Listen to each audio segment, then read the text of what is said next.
Hey everybody, welcome to Home Recording MadeEasy.com and here on my YouTube channel. And in this video, I thought this would be a good idea as of the recording of this video, which we are at June 26, 2020. We have about 4 days left of GearFest over at Sweetwater.com. Now, in 2020, many of you know that we're in the middle of the coronavirus pandemic, and so therefore, GearFest, which is normally on site at Sweetwater, is like a little mini NAMM.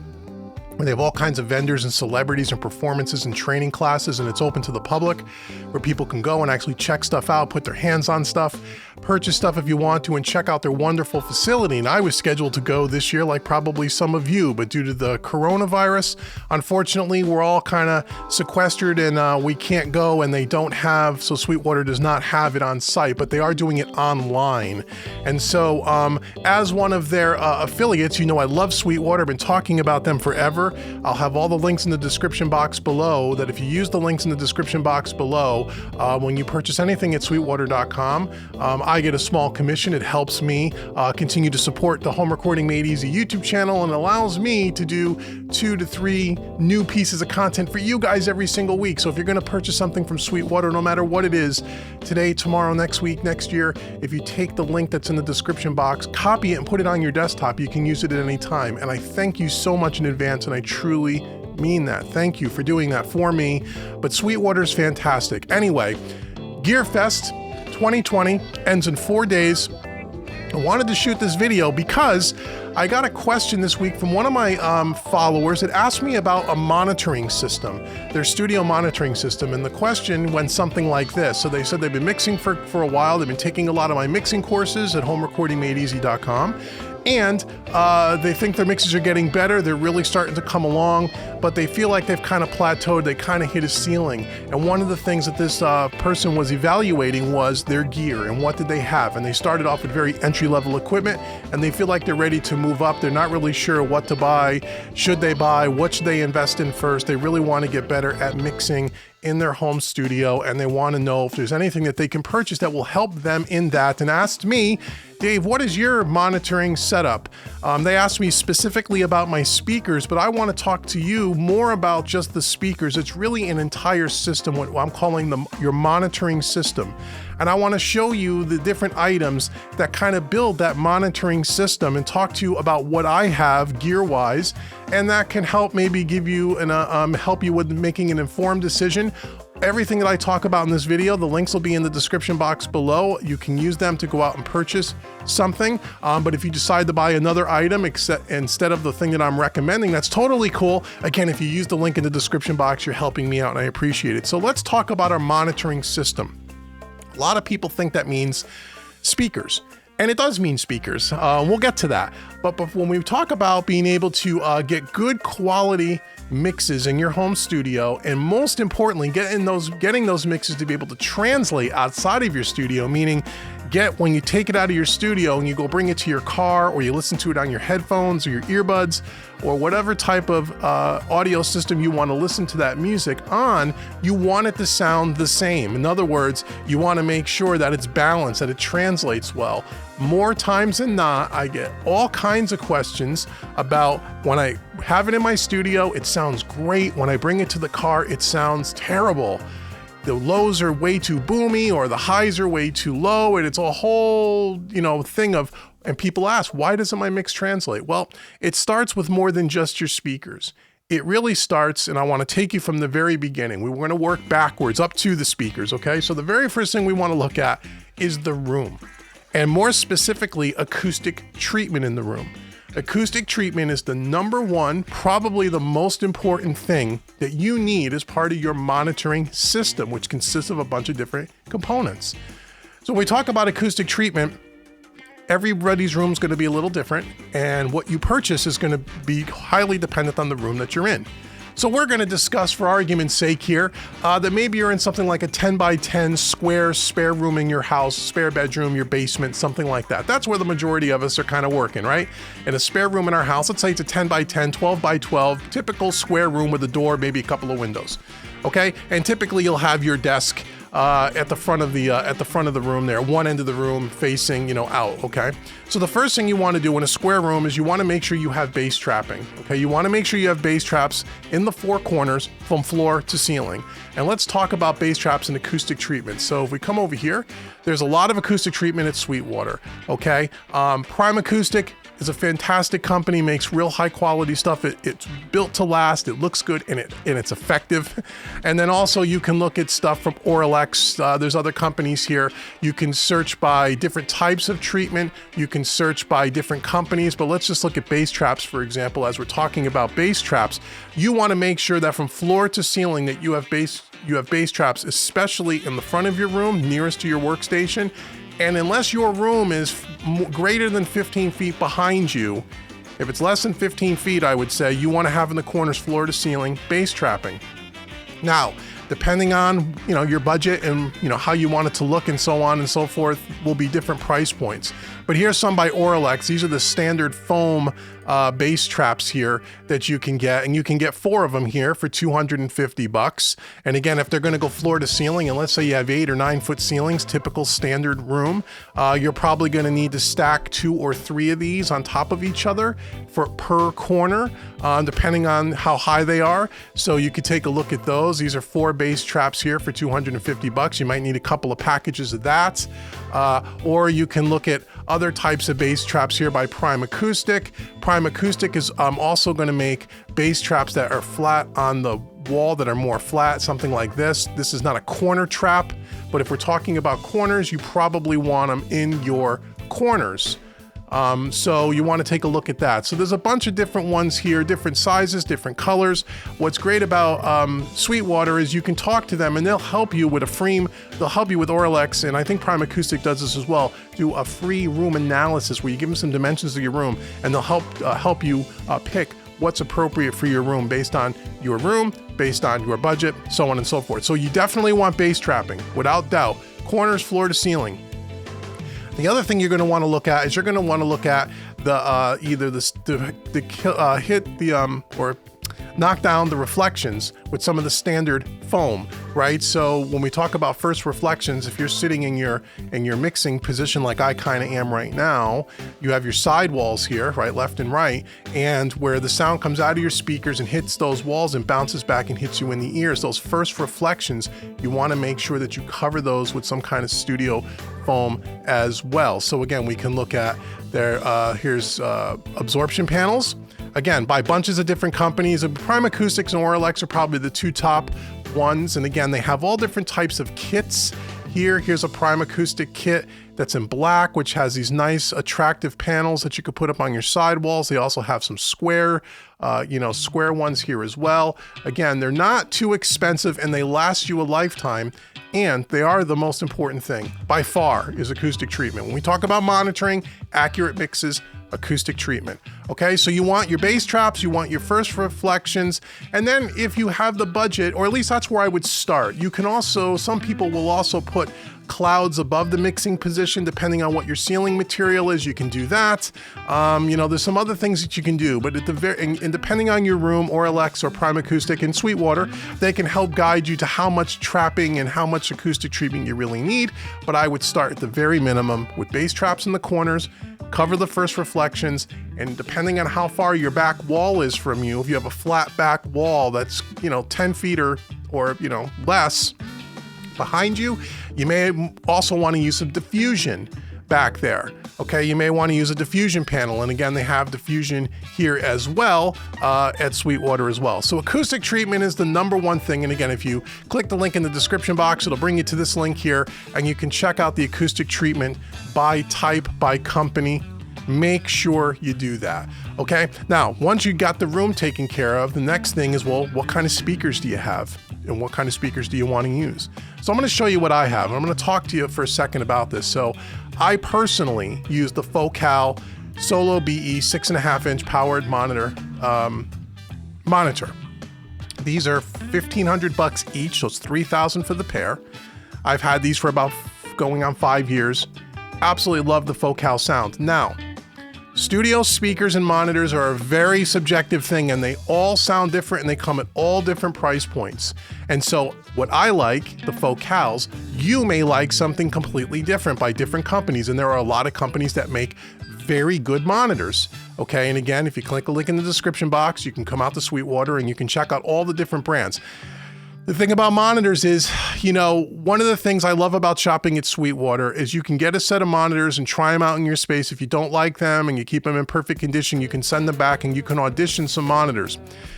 A lot of people will tell you, go down to your local Guitar Center or wherever, Sam Ash, and go listen to them and see which ones you like. The problem with that is it's not in your environment, and every environment is different. And so it's difficult for anyone to go to a store, listen to those monitors. You take them home and put them in your studio, they're gonna sound different. Okay, so now there may be some benefit to that if you just want to get kind of an idea of what brand is more pleasing to your ear, because the Focals are going to sound much different than, say, the Dyne Audios at the same price point. That'll sound much different than the Ocean Waves. That'll sound much different than some of the other brands that are out there, regardless of the price point. So working with Sweetwater is great because you can talk to them about what kind of monitors you're looking for, what's your budget, and they can guide you in the right direction.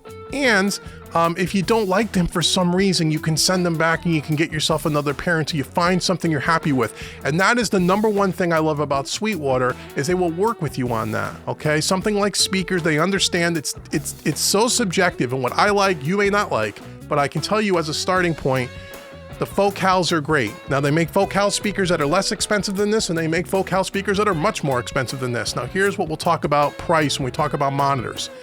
And this is just my opinion. I have to say that because people will start commenting and get all upset. In my opinion, we talked about the acoustic treatment. When we get to the speakers, you want to have a good quality set of speakers, or the best quality that you can afford. And let me tell you why. Every single mixing decision that you make, every single decision is based on what you hear coming out of those speakers. So once you have the room acoustically treated and you can hear accurately what's coming out of those speakers, now, you know, you want to make sure you have a good set of speakers. And there is a huge difference when you're doing critical listening between a speaker that's in the, you know, above $1,000 a speaker, $2,000 a pair, $2,000 to $4,000 a pair. Much different experience than mixing on a set of studio monitors that are $500 a pair or $700 a pair. That's not to say that those aren't good speakers, the more affordable ones. If that's all you can afford, that's great. And if you learn that speaker very, very well in a well acoustic treated room, you can compensate with some of your EQ and your, mainly your EQ and your balancing decisions. However, if you have the budget and you want to be able to listen to music for, you know, multiple hours at a time, that where your ears don't get fatigued and you want it to be accurate, as accurate as you can, I would say you're looking at least $1,000 a speaker, $2,000 a pair and up. That's what I would recommend that you can afford it. The subscriber that wrote into me that, you know, kind of prompted this video, you know, said he had some budget, he had some money, he couldn't go crazy, but he wasn't looking to just do entry-level stuff because that's what he already currently has. So I would recommend something like this, something in that $1,000 a speaker to $2,000 a speaker price range. Talk to Sweetwater if you want to try these, because I'm recommending them. These are fantastic speakers. I've had them for 5 years. They're fantastic. Now, that doesn't mean that you should throw away your old speakers if you have an entry-level set of speakers. Use those as a secondary pair of speakers. It's always good to have 2 or 3, if you can, pairs of studio monitors that you can reference, because they're all going to sound a little different. Again, if you're looking to do high quality mixes that translate, just using one pair of speakers typically doesn't cut it. So this is what I use as my main set of speakers, and I don't even use a subwoofer, although they make a subwoofer that will go with this, and the subwoofer is about $1,500 as well. It's an 11-inch sub. If you're doing dance music, EDM, stuff with killer low end, you probably want a subwoofer, although this will go down to 40 hertz. And for the music that I mix, there's a lot of low end in these things, a lot more than you would think. So if you're doing popular rock or, rock music, blues, country, that kind of stuff, more mainstream music and not real heavy dance music, you could probably get away without a sub with these speakers, and you can always add the sub later if you want to. The other thing about subwoofers is be careful. As I said to you, Focal makes this matching sub for this set of speakers. That's about a $1,500 sub. Now you can also buy a subwoofer that's $300. Okay, be very careful with subwoofers. An inexpensive subwoofer that doesn't have the right specs in it, that's not efficient, that you hook up to a really nice set of studio monitors, if anything, is going to hurt you more than it's going to help you, because it's going to muddy up your mix. You want a good quality subwoofer that has a great SPL rating. So you want to check that out. Again, talk to Sweetwater. You know, there's all kinds of technical stuff that goes behind that, and I don't want to get too technical in this video, but if you're going to buy a subwoofer with a good set of speakers, make sure you buy a good subwoofer that matches with that, or it's going to hurt you more than it's going to help you. Okay, so that's my main set of speakers. Now, I said you always want to have at least 2 pairs of speakers. So my secondary set of speakers are these Avitone mix cubes. Okay, these are the 5 little inch mono ones. I have a pair of these. These are powered speakers. You can see they're $479 for the pair. These things sound horrible, and that's the point of these. They are very mid-range driven. They don't go below 90 hertz. These are what I use to check my mixes on, to really focus in on the mid-range. They're not the most pleasant things to listen to, especially at higher volume levels. They get very ear fatiguing. When you switch back and forth between my Focals and these, what a pleasure it is to listen to the Focals. But these are used for a very specific purpose.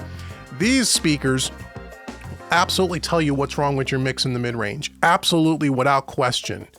And what I use these for is to reference. I do about 80%, 75, 80% of my mixing on the Focals, and then I switch to these, and I'm constantly switching to these during the course of a mix, listening to my reference tracks on these speakers to hear how does a professional mixed and mastered recording, commercial release, sound on these, to make sure that my mix sounds similar.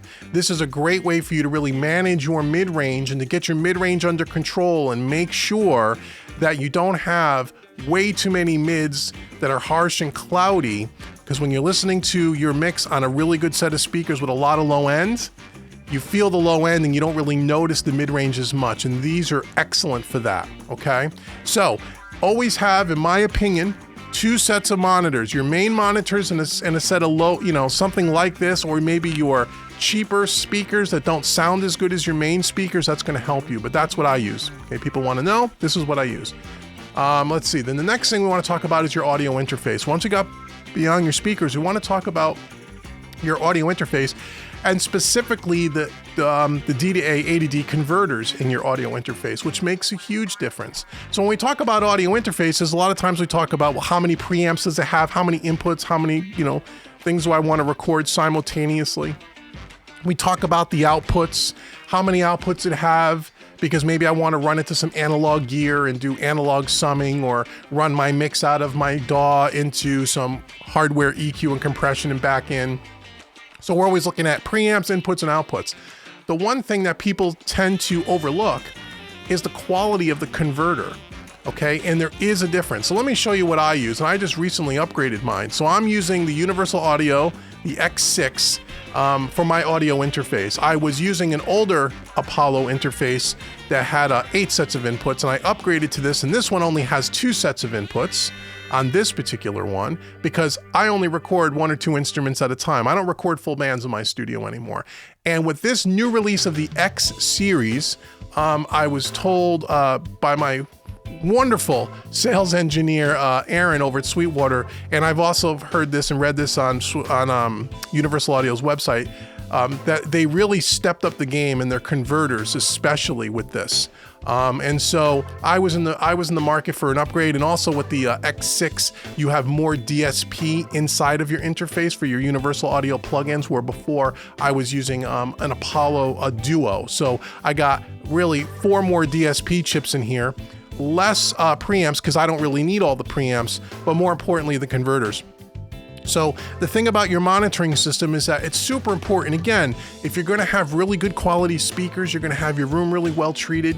The last thing you want to do, and I've seen people with this mistake, is they'll have the greatest gear in the world. They'll have really high-end speakers, a bunch of outboard rack gear, and really good quality stuff, even if they're recording real good quality microphones.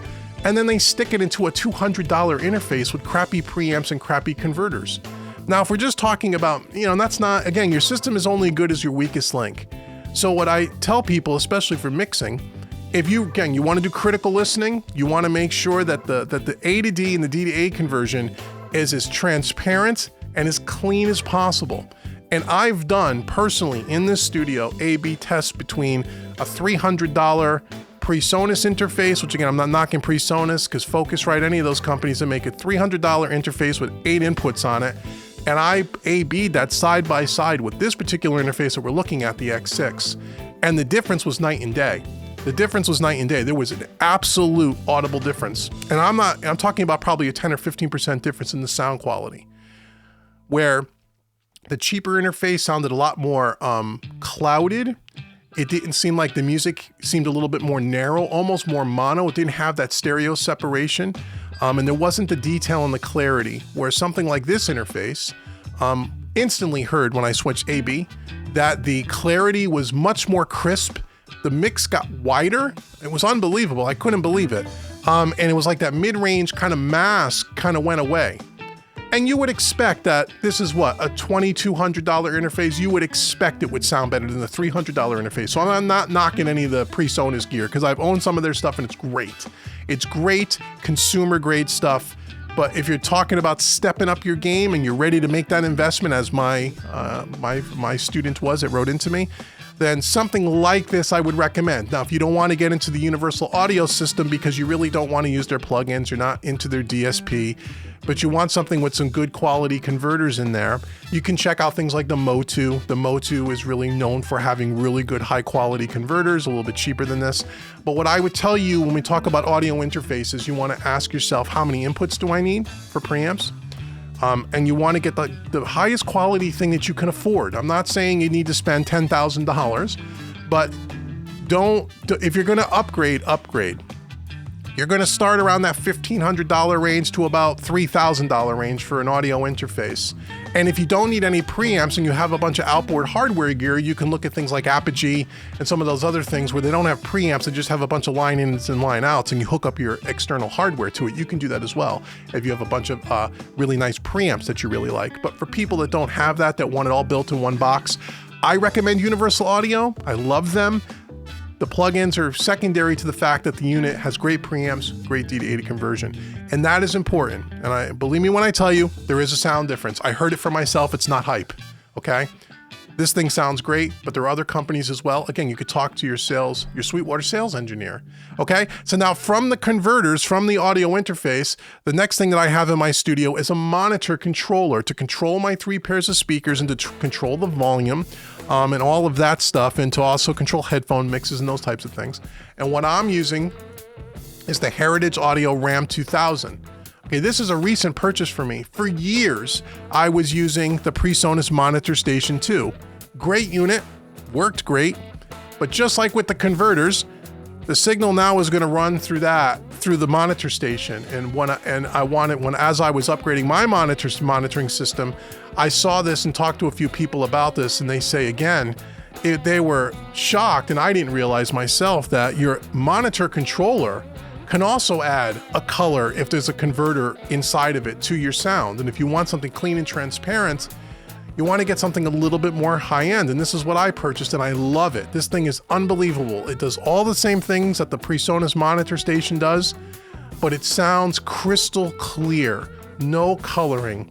Once again, I A/B'd this against my PreSonus Monitor Station, and it was like the PreSonus Monitor Station, it was almost like there was an EQ being put onto my audio in a very subtle way. And again, it was the same thing as with the converters and the interface. It was kind of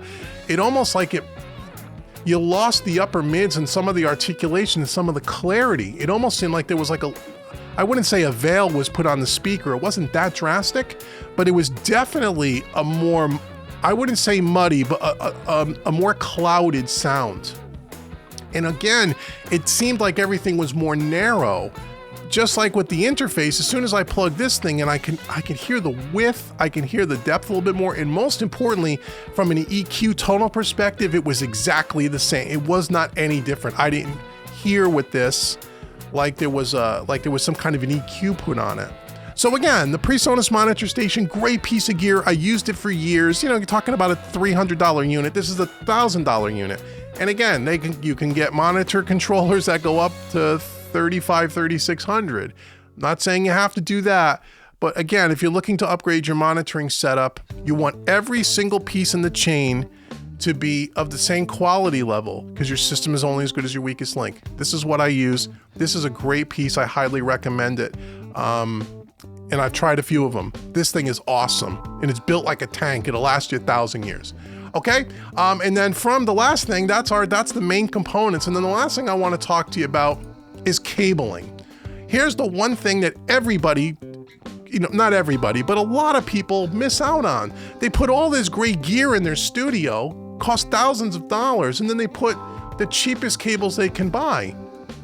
Not a good idea, especially if you're doing longer runs more than 20 feet. Now, if you have your interface, your speakers, your monitor, controller, that's all going to be within hand's reach, right? So it's going to be 10 feet away at most. So we're not talking about long runs, but I can tell you, and just from experience, again, I'm a Mogami cable user. I've been using them for years. I like to buy cables once and they last forever. So whether it's XLR cables, whether it's TRS patch cables, whether it's guitar instrument cables, I've always used Mogami. They're dead quiet, they're durable, they last forever, and the more cabling that you have in your system, and I'm sure all of us at all different levels of where we are in our home studio journey, look behind your desk. How many cables do you see? It's usually a spaghetti pile worth of cables, right? We all have it. So you want to have good quality cables that are well shielded, that are not going to be noisy. They're not going to degrade the sound in any way.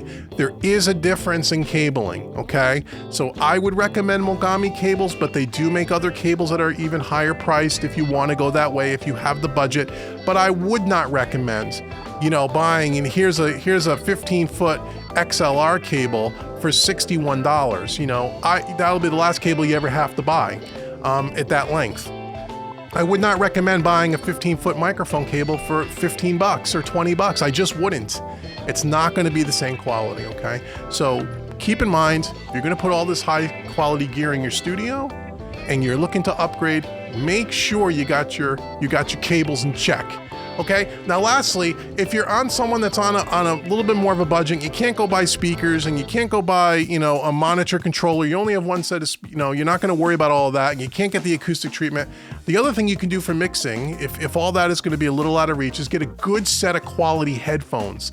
And I'm going to show you what I use here. I use the Sennheiser HD 650 headphones for mixing. I do it all the time. You see me wearing them in a lot of my training tutorials, any of my YouTube videos, I'm wearing them. These things are fantastic. And what I tell people is, you are better off spending $300, $400, $500, $600, $700 on a good set of studio monitors and mix through those, as opposed to spending $400 on a set of cheap speakers. Okay, as we talked about earlier in this video, if you don't have the room in check and you don't have good quality speakers, you're better off getting a really good set of headphones. You're going to have an easier time mixing, and you're going to have a more enjoyable time mixing. Okay, so here's a solution for you. This is what I use, but again, there are lots of studio headphones that Sweetwater offers that are good for mixing, but these are the ones that I use. I'm just showing you what I personally use and I can vouch for. So that is my monitoring system and some of my advice for the person that wrote in, and for any of you that are looking to up your game. You know, all the stuff that I have is not super high end. I would say it's mid-price stuff in the grand scheme of things, but it is definitely a step up above your $99 interface and your $300 pair of speakers. And again, there's nothing wrong with that. If you're only just recording your own music, you're listening for enjoyment, you're not looking to do things at a more professional level, you just want to have fun, there's nothing wrong with that gear. Okay, so I'm not bashing affordable equipment. I think it's great, and I love a lot of the PreSonus stuff that I've upgraded from. I had that stuff for years and they always worked for me. But if you are someone who has the budget, who wants to step up your game a little bit, before you go out and buy the latest and greatest plugin that you see on the market that you think is going to fix your mix instantly, you got to get these other things in check. You got to get the room in check. You got to get the speakers in check. You got to get your audio interface in check. If you have a monitor controller, you got to get that in check. Or you got to have your headphones in check, right? It doesn't mean that you still can't or you still shouldn't reference your mix on different listening environments. You should still do that. But don't go out and waste your money on a bunch of plugins if you don't have all these other things we talked about in check. So thank you once again for watching this video. I hope it was helpful for you on some level. If you have any other questions about my personal setup and you want me to expand a little bit more on what I've said today, go ahead and leave some comments in the comments below. And also, again, all the links will be in the description box about all the gear that we talked about today. And again, the main link will be the first link in the description box. And again, it'll bring you out to Sweetwater.com.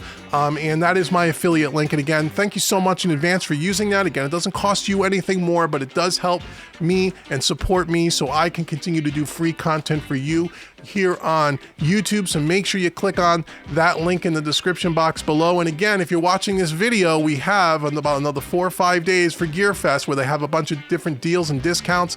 And right now as well, they're also having their 36-month interest-free if you use the Sweetwater credit card, which is always good for me. I always get suckered into that. So if you're watching this before June 30th, 2020, take advantage of some of their GearFest specials. If you're watching this after June 30th, all the links in the description box will still be valid and you can still use that at any time. So once again, leave comments below. Thank you so much for watching this video. And until the next video, I've been Dave with HomeRecordingMadeEasy.com and MixingMadeEasy.net, and I will see you all soon. Take care, everybody.